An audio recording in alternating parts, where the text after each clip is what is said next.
to the Experience Pros radio show, where business revolutionaries Angel Tussey and Eric Raymer, best-selling authors of Lists That Saved My Business and founders of Experience Pros University, are inspiring you to get your business right. Let's join Angel and Eric for today's program. Welcome to the Experience Pros radio show with Angel and Eric, where Angel is still confused as to whether or not we do the high five at the beginning of the show or do we do the elbow bump because the fist bump is still flu-ridden. I'm not confused. You're confused. I made a change. I don't think so. I made the change. I think you shouldn't have. And you are stuck in your old ways. You're like an old dog. I can't teach you any new tricks. You are old. You're an old dog. All right, so Eric, do you ever have this happen to you where you get an email and you read the email and you have this whole conversation in your head, and in your head you respond to the email, but you don't actually physically respond to it? Well, have you ever had that happen? You lost me at read the email. Yes, this is true. This is true. But Eric okay, was given a brand new tip this morning on how many unread emails. What's the number floating up there? Let's take a look at it here. I think I did some editing here. You know, if he ever deletes them all and says, Angel, I have 7, you're just going to take all the wind out of my sails. How many unread emails do you have? 874 today. That's all? I told you I cleared everything out where'd you put them? In a file. In a file, yeah. They've just moved. That's just geography. There was no delete. There's no clear out. Anyway, so there's 8,465. I have this, and I have some friends that we've been chatting about where you think you responded. Somebody will come back and say, Angel, did you ever get my email? Right. Well, yeah. Sure. Didn't I put that date in my calendar. I've got you scheduled for it's all been done. Well, you didn't tell me that. You didn't reply. But in my head, I did. This happens to you all the time.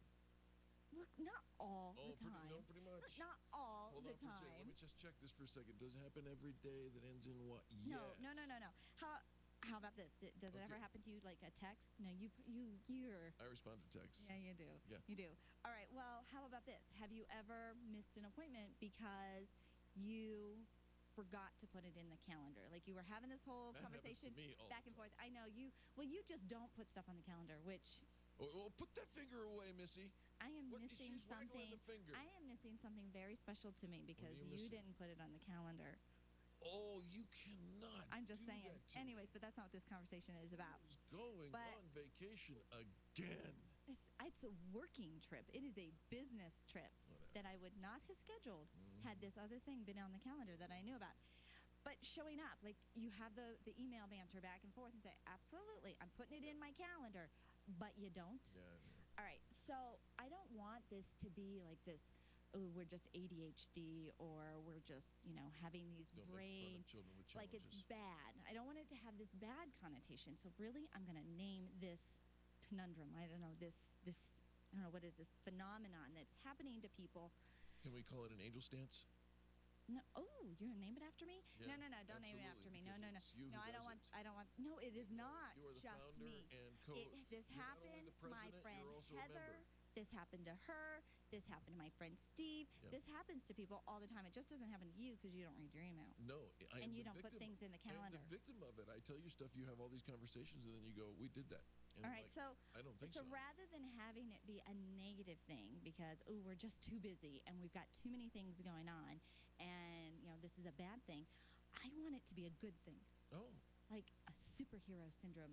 Oh, then we should clearly call it the Eric fix. The Eric fix. The Eric fix? Because you're not going to fix it. You're the reason it's broken. You need an Eric fix. No. Yeah, I think no. No, because you're not any part of the solution. What are you talking about? You're the one who forgets the stuff. You have these conversations in your head, and then when I call you on it and you go, I already answered that. And I'm like, no. We didn't finish this conversation. We didn't start the conversation. No. This is not that. Yeah, I'm pretty sure this is not that. Eric tries to tell me, Angel, we didn't have this conversation. I brought it to you. I don't think so. This is not that. Sure the Eric fix. This is not going to be named after Eric. And in fact, he's not going to have any part. It's not even going to have the letter E in the name. Why don't we ask the listeners, what do you want to call this thing? I'll come up with something. I'll come up with it. You should rely on the listeners. No, because you're going to sway them. Darn right. Check us out at facebook.com/experiencepros. We're putting up a poll to name the Eric Fix. It is not. We'll be right back with a great show after these messages. The Experience Pros, revolution. this is Angel, and I want you to picture this.